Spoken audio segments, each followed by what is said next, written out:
I'm Adam Watson. I'm Tyler Reynolds. This is the Darkslinger Mafia 28 Days of Christmas. Today we're going to be taking a look at Gen 13 number 48. This isn't actually the Gen 13 holiday thing I wanted to take a look at, but I cannot find the holiday special. I swore that I had it. They're all a bunch of little kids in it. It's a lot more fun than this one is, honestly. That kind of sucks. Yeah, this is just kind of a regular story. And it's written by Scott Lobdell, which is not my favorite Gen 13 writer. It's not that his particular bad. It's just not my favorite. So what do you think of the cover? I mean, the caption, "I wanted a white Christmas, but this is ridiculous," is pretty good. Yeah, I like the cover in total. Like, I like what they did with the logo. That they actually holidayed it up. Just a blizzard. And all that kind of stuff, yeah.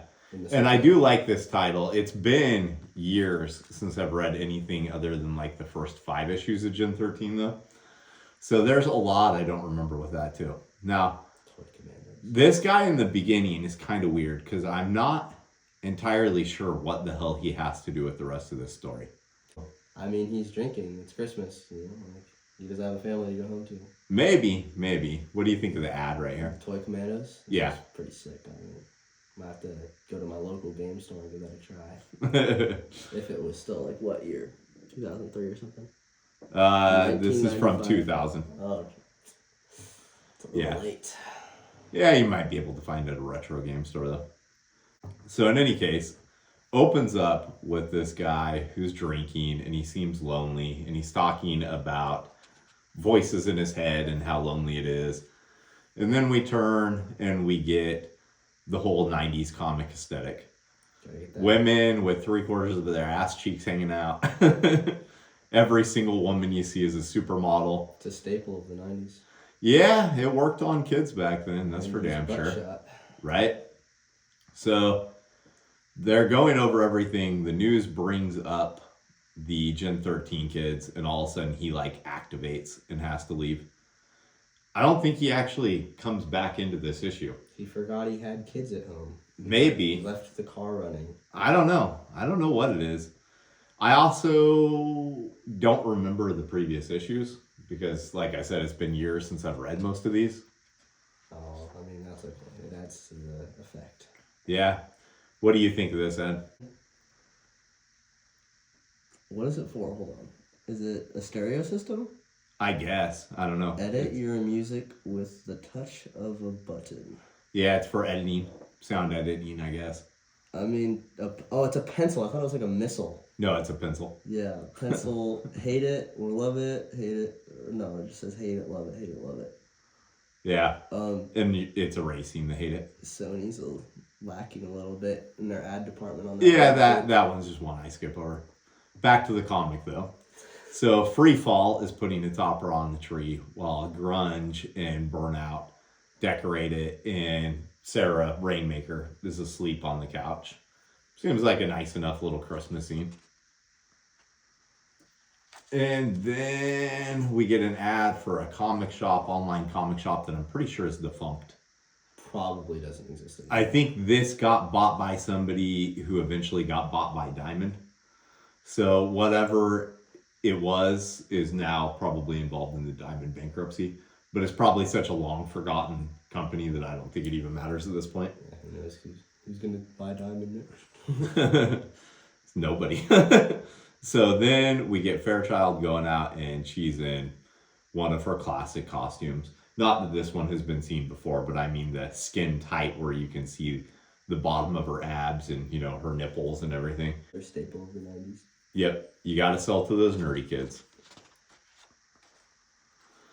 So everybody's upset that Fairchild's going to go out, but most of all Roxy, who is apparently Fairchild's half-sister, and I don't remember them being half-sisters either. So I'm trying to like go back in my mind over all the Gen 13 lore I absorbed when I was younger, but I still don't remember it that well apparently, because I did not remember them being sisters. I don't know if that's something that came about in these issues or if that always was there. But she tries to get Lynch to come out and see their tree, and he won't because he's just being a dickhead, plotting world domination or something. And then we see the guy that Fairchild's all dressed up for that she's going on a date with, and like She might be 18 in this comic. He does not look anywhere near 18. Yeah, that's... So, when I was your age and I was reading these comics, I didn't think twice about ages, right? But now I'm an adult and I'm like, this guy looks like he's supposed to be closer to my age. He kind of looks like a weird version of Doctor Strange. Doctor Strange or Tony Stark, yeah. Yeah, and like this guy looks like he's my age and he's dating a teenager. Hey, there's no gray hair, that's a plus. I guess. He's an old soul. Yeah, but even if he's in like his mid-30s, he's too fucking old for this girl. Wait, didn't you say she's 18? She's supposed to be like 18. She's drinking.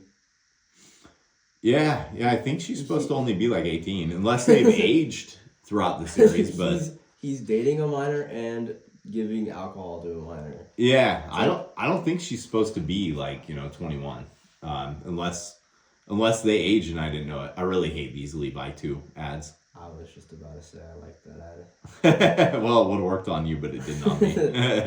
And I was the one this was supposed to be appealing to back then. The silver tab Levi's that were like the super baggy ones. Yeah. Yeah, so the rest of the Gen 13 kids decide to go clubbing, and Freefall gets them in with her outfit, which would work. Then a guy gets all pissed off and pulls a gun because he hasn't been let in. But apparently Burnout all of a sudden is psychic in addition to having his fire powers. I'm sure that makes more sense if you've read the stuff she was leading up to this. But he changes the guy's mind, and using his powers makes someone want him for dinner. Dinner. Right? This is a weak ass ad. That's boring. Yeah. Like Levi's, they had it going. This superheroes with an Inquire within. Yeah. IGN. Yeah, mm-hmm. They put a superhero on the ad, maybe. Yeah, it's pretty boring. So they're at the club, and Grunge is doing inner monologue, like so much inner monologue, about how Roxy's the only one there for him. Meanwhile, she's getting pissed off because he's ignoring her. And then we get the thing I hate the most from this era of Image, Wildstorm, like any of these companies, whether it's Top Cow, Wildstorm, even Rob Liefeld after he left Image and had Awesome, he still did these stupid fucking double page spreads where you have to turn the comic to read them. So stupid. I hate them so much. I mean, it's kind of cool, but at the same time, it's like, where'd she even come from? She looks like Dark Soccer's character. She's the character who was saying dinner in the limo earlier. So she shows up, and obviously she's just meant to sell the comic. If you're flipping through it at the store, you're gonna flip to the middle. It's gonna happen, right? And you're gonna see this, and you're gonna be like, if you're like some horny kid spying Witchblade stuff like that, this is gonna work on you. You're gonna get flashed by some demon red guy holding a blue chick's. Like, no, that's just her outfit. Oh, is it just her outfit? Yeah, these are just the demon hands that are part of her outfit. She's like permanently cut off a guy's hands, and it's just like, you're gonna be she's right here. Wearing a demon as her, And yeah, like, she's well designed. She's cool enough looking, but I think she's just a throwaway character. So, yeah, she wants to eat the Gen Active kids with her very, very long tongue. That's a very good ad. The Austin Powers? Yes, that's yeah. a really good ad. That one works. And they're, burning her tongue seems like it would work, right? Yeah. Yeah, but that doesn't stop her. See, that's also a good ad. Like, you like that one? They had good ads. Like, it shows the product. It shows, what is it, snowmobile? Yeah, Snowcross. Yeah, it's a Game Boy Color game. Like, that sells it, kind of. Yeah. Shows the gameplay, shows the packaging, Game Boy Color on the side, Vatical Entertainment right there. Like, all you need. That is all you need. Could have more style. It kind of looks like a spread page. But hey, it gives you all the info. Yeah. IGN. So then back to the action, and everybody's just kind of fighting this long-tongued woman. Is she just like Toad with wings? Basically, yeah, she's a hot toad. That's a good way of putting it. And then Lynch shows up and tells Rainmaker to make a blizzard. I don't know why a blizzard is going to do anything at burning her tongue in it.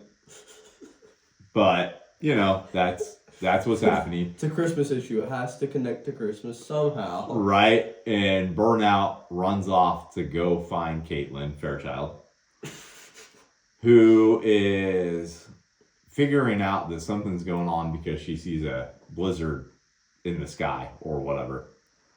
And this guy's cool with her just running off, even though he was just trying to sleep with her. She's well drawn here. Everything's well drawn in that part. Oh, that's pretty cool. Yeah, the art works more often than it doesn't. But then Bobby arrives, and turns out this guy's like weirdly obsessed with Fairchild. In fact, he has pictures of her from before she was gen active.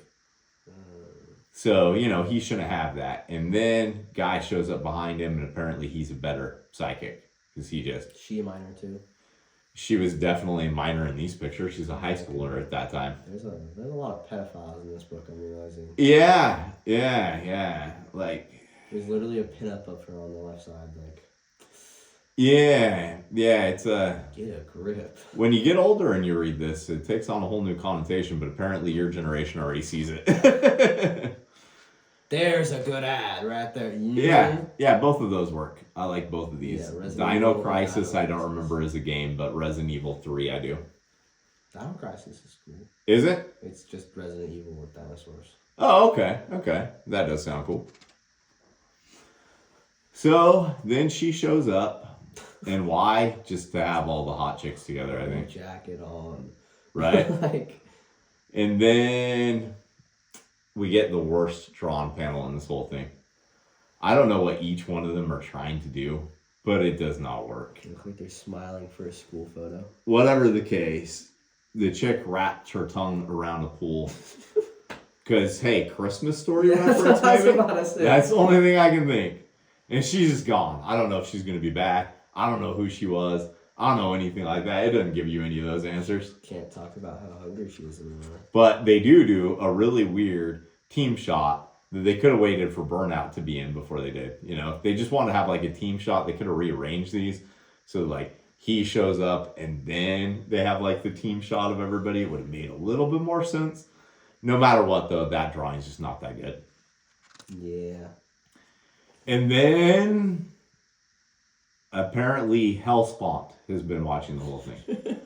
Now, who's Hellspawn? If you're only a fan of Gen 13, you're probably not going to know, because I don't think he's ever shown up in this prior to this. I only vaguely know who he is. I think he's a Wildcats villain. Oh, so I have no idea. He kind of just looks like a mystical version of like a mix between Ghost Rider and Spawn. That is basically what he is. I mean, his name is Hellspawn. So like... he's cool looking, though. I'm not that far off. Right? I think he's pretty cool, though. Do you like his design? I don't know. I've never been really a big fan of, like, glowing light in chest gold. Fair enough. That next page is rough, though. I know it's just supposed to be... it's a letters page. Letters and stuff, like... yeah. I like it when they include, like, a bunch of, like... yeah, like that, like, drawing, like, fan drawings and stuff. Maybe they just didn't get very many this month or something. Is that actually a fan drawing? Probably not. Nah, that's a Star Trek Voyager ad. Yeah. That ad's kind of cool. Kinda, if it yeah. wasn't for Astro... there we go. That's an ad. Yeah, I don't feel like you Pouring need to ketchup? tell people who read comics to buy ketchup, though. Make It's not sure really you put necessary. ketchup on your comics before you read them. Yeah, so where were the credits at in this? Oh, right there. Okay, so we never did do the credits. So this is written by Scott Lobdell. He just did the plot. John Layman did the actual script. Ed Beans, or is that Ed Benes? I don't know. I think it's Ed Benes. He's a penciler in any case. Jonathan Sybil is the inker. Chris Chuckery is the colors. And Ryan Klein was the letterer. So, yeah, Gen 13. You ever read this issue, or you ever read this series before? There was a Bone one that I read. Okay, Gen 13, number 13. That was still one that had, like, the best team on it, in my opinion. I only read it for Bone. Yeah. Would this be something you check out again, like the series? No. No.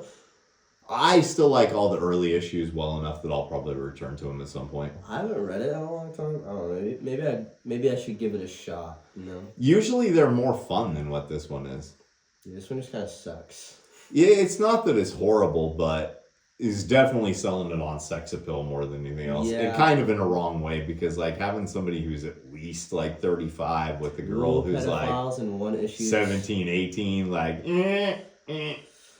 I mean, I just don't get it, you know? Yeah, me neither. You got anything else? Nope. All right, let's go make some comics.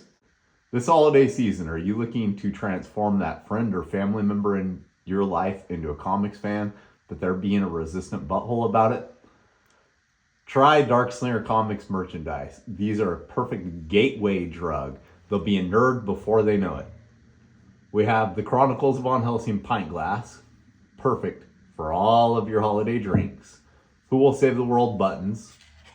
We had Who Will Save the World shot glasses, but we're currently sold out on those.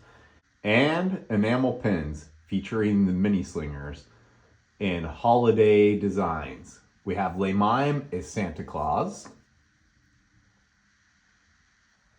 Inspiratu is Krampus. And Todd is Jacob Marley from A Christmas Carol. You don't have to just buy these as a gift. You can buy them for yourself too. They're available at our website, darkslinger.com. Retailers, you can order these in bulk through Comics Mainstream.